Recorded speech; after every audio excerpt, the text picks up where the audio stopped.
Good morning and happy Onam to all. അപ്പോൾ എല്ലാവരും ഓണം ഒക്കെ അടിപൊളിയായി ആഘോഷിച്ചു എന്ന് വിചാരിക്കുന്നു.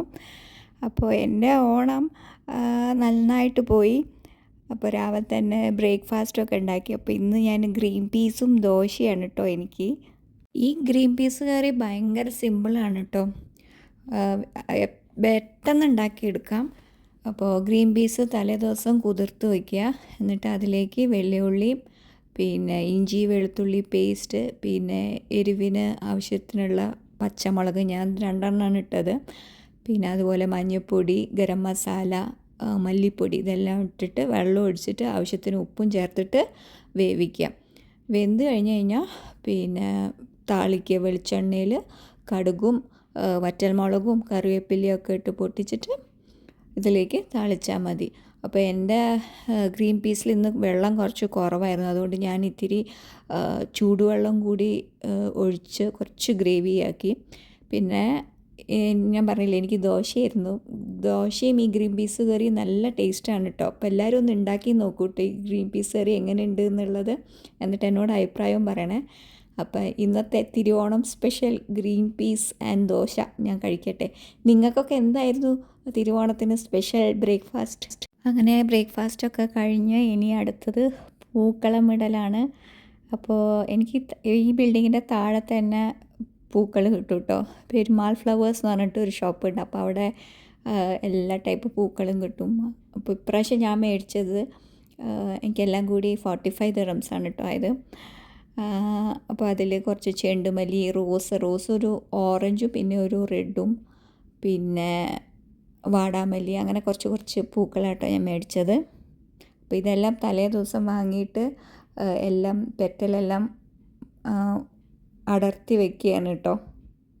അങ്ങനെ പൂക്കളം ഇടാൻ തുടങ്ങി. അപ്പോൾ ആദ്യം ഞാനൊരു റെഫറൻസ് വെച്ചിട്ടൊരു പൂക്കളം ഇടാമെന്ന് വിചാരിച്ചു. അങ്ങനെ സ്റ്റാർട്ടും ചെയ്തു.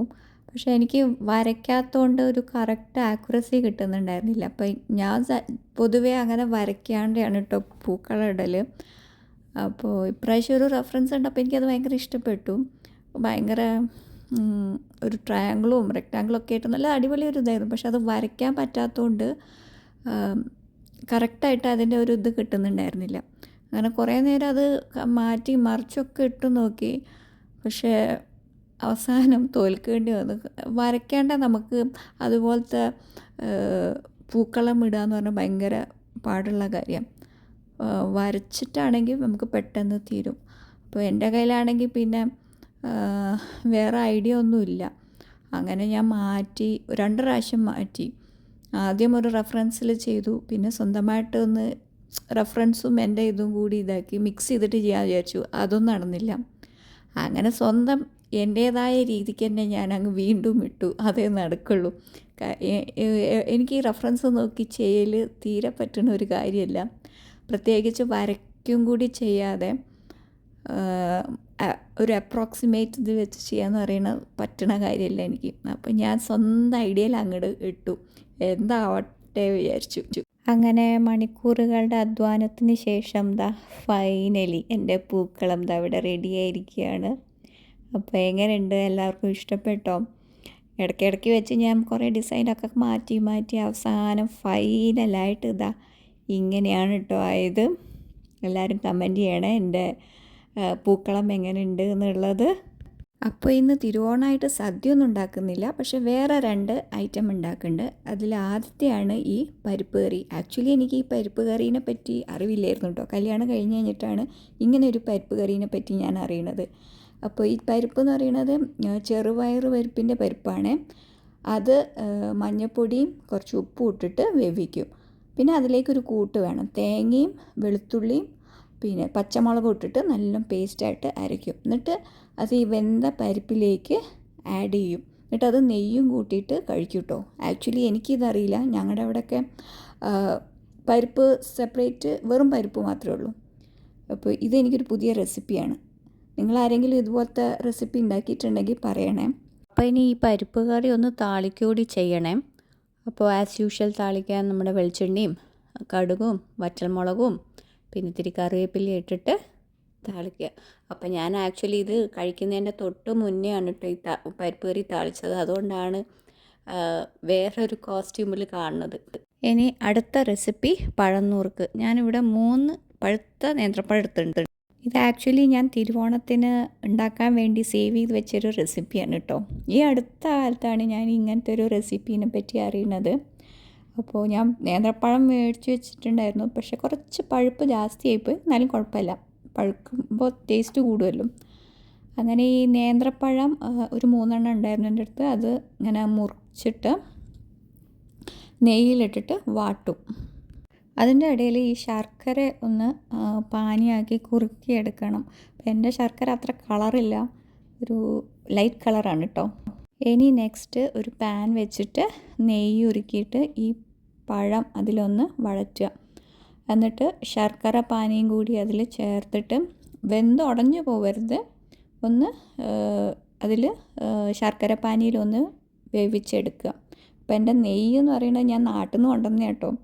നല്ല സ്മെല്ലൊക്കെ ആയിരുന്നു. അമ്മ ഉണ്ടാക്കി തന്ന നെയ്യാണ് കേട്ടോ. അതിൻ്റെ ഒരു രുചിയും ഗുണവും മണവും ഒക്കെ ഒന്ന് വേറെ തന്നെ.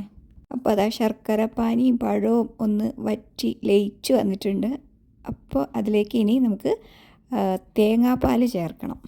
തേങ്ങാപ്പാൽ ഒന്ന് കുറുകി വരുമ്പോൾ ഇത്തിരി ഏലക്കാപ്പൊടി, ഇത്തിരി ജീരകപ്പൊടി, പിന്നെ ഒരു നുള്ളു ഉപ്പ് കൂടി ഫ്ലേവർ ബാലൻസ് ചെയ്യാൻ വേണ്ടിയിട്ടാണ്.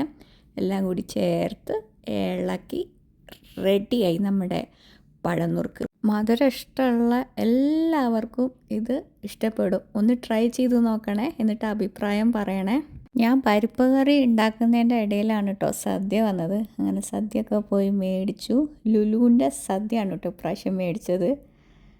അപ്പോൾ അതാ നല്ല അടിപൊളി പാക്കിങ്ങും ഇലയൊക്കെ ആയിട്ട് നമ്മുടെ സദ്യ എത്തിയിട്ടുണ്ട്. ഇനി തുറന്ന് നോക്കാം എന്തൊക്കെയാ സദ്യ ഐറ്റംസിലുള്ളതെന്നുള്ളത്. 4 ഇല ഉണ്ടായിരുന്നു കേട്ടോ. പിന്നെ പാക്കിങ്ങും നല്ല അടിപൊളി പാക്കിങ്ങാണ്. ഇതാ കണ്ടില്ലേ, ലുലു സദ്യ. അപ്പോൾ ഇനി ഈ ഓണക്കിറ്റ് ഒന്ന് തുറന്ന് നോക്കാം. ഈ ഓണക്കിറ്റിൽ എന്തൊക്കെയാണ് ഇൻക്ലൂഡ് ചെയ്തതെന്ന് ചോദിച്ചാൽ സാമ്പാർ, പിന്നെ കിച്ചടി, പച്ചടി, തോരൻ, കാളൻ, ഓലൻ, അവിയൽ, എരിശ്ശേരി, കൂട്ടുകറി, രസം, പരിപ്പ്, പ്രഥമൻ, പാലട പായസം, പപ്പടം, ഇഞ്ചിപ്പുളി, പിന്നെ മാങ്ങാച്ചാറ്, പിന്നെ നാരങ്ങാക്കറി, പിന്നെ ചിപ്സ്, ശർക്കരപ്പേരി, പിന്നെ നമ്മുടെ എന്താണ് മുളക്, പിന്നെ പഴം, പിന്നെ ഇലയും നെയ്യും. എൻ്റെ അമ്മോ കുറേ ഐറ്റംസ് ഉണ്ടല്ലേ. അപ്പോൾ ഇതൊക്കെ ഒന്ന് കഴിക്കട്ടെ, എന്നിട്ട് ഞാൻ അഭിപ്രായം പറയാം. അങ്ങനെ അതാ ലുലു സദ്യ അൺബോക്സ് ഒക്കെ ചെയ്ത് ഇലയിൽ അങ്ങനെ നിരത്തി വെച്ചിട്ടുണ്ട്. കണ്ടില്ലേ, അടിപൊളിയില്ലേ. അപ്പോൾ ഇനി ഞാനും കഴിക്കട്ടെ. അപ്പോൾ ഞാൻ എല്ലാ ഐറ്റംസൊന്നും എടുത്തിട്ടില്ല. ഞാനൊരു മോരുകറി എന്താ പുളിശ്ശേരി കൂട്ടിയിട്ടാണ് കഴിക്കുന്നത് കേട്ടോ. എനിക്കങ്ങനെ സദ്യയിലെല്ലാം കൂടി വിളമ്പിയാൽ കഴിക്കാനാവില്ല. അപ്പോൾ എനിക്കിഷ്ടമുള്ള കുറച്ച് ഐറ്റംസ് മാത്രം എടുത്തിട്ടാണ് ഞാൻ കഴിച്ചത്. അപ്പോൾ അതാ കണ്ടില്ലേ, കുറേ ഐറ്റംസൊക്കെ ബാക്കി വന്നു. അപ്പം ഞാനത് അതുപോലെ തന്നെ തിരിച്ച് ആ ബോക്സിൽ തന്നെ വെക്കുകയാണ്. കാര്യമായിട്ട് ബാക്കി വന്നത് എൻ്റെ തന്നെയാണ് കേട്ടോ. എല്ലാം കൂടി അങ്ങനെ കഴിക്കാൻ പറ്റാത്തതുകൊണ്ട് ഈവൻ ചോറ് വരെ കുറച്ച് ബാക്കി ഉണ്ടായിരുന്നു. അപ്പോൾ ഇനിയിപ്പോൾ എനിക്ക് കുറച്ച് ദിവസത്തേക്ക് ഫുഡൊന്നും ഉണ്ടാക്കണ്ടല്ലോ, കറികളൊന്നും ഉണ്ടാക്കണ്ട, ചോറ് മാത്രം ഉണ്ടാക്കിയാൽ മതി. അപ്പോൾ അതാ എല്ലാം പാക്ക് ചെയ്ത് ഫ്രിഡ്ജിൽ വെക്കാൻ പോവുകയാണ്. അപ്പോൾ ഞാൻ പായസം കുടിച്ചുകൊണ്ടിരിക്കുകയാണ്. സദ്യ കഴിഞ്ഞ ഉടനെ ഞാൻ കുടിച്ചില്ല, ഭയങ്കര ഫുള്ളായിരുന്നു വയറ്. ഇപ്പോൾ കുറച്ചൊന്ന് കഴിഞ്ഞിട്ടാണ് പായസം കുടിക്കുന്നത്. ടി വി ഒക്കെ കണ്ട് റിലാക്സായിട്ട് കഴിക്കുകയാണ്. ഞാനതാ സമയം 8:20 ഇപ്പോഴാണ് കേട്ടോ എൻ്റെ ചായ കുടി. ഞങ്ങളുടെ ലഞ്ച് ഭയങ്കര ലേറ്റായിരുന്നു. അപ്പോൾ അതാ പഴംനുറുക്കും ചായയും കൂടിയാണ് കേട്ടോ കഴിക്കുന്നത്. ഇന്നത്തെ ഡിന്നർ ഇതാണ്. അപ്പോൾ പഴംനുറുക്കിൻ്റെ കൂടെ സാധാരണ പപ്പടം കൂട്ടിയിട്ടാണ് കഴിക്കാറ്. അപ്പം ഞാൻ ചിപ്സ് കൂട്ടിയിട്ടാട്ടോ കഴിച്ചത്. അപ്പം നിങ്ങൾക്ക് എല്ലാവർക്കും എൻ്റെ പഴംനുറുക്ക് ഉണ്ടാക്കി നോക്കി തീർച്ചയായിട്ടും അഭിപ്രായം പറയണേ. അപ്പോൾ എല്ലാവർക്കും ഹാപ്പി ഓണം.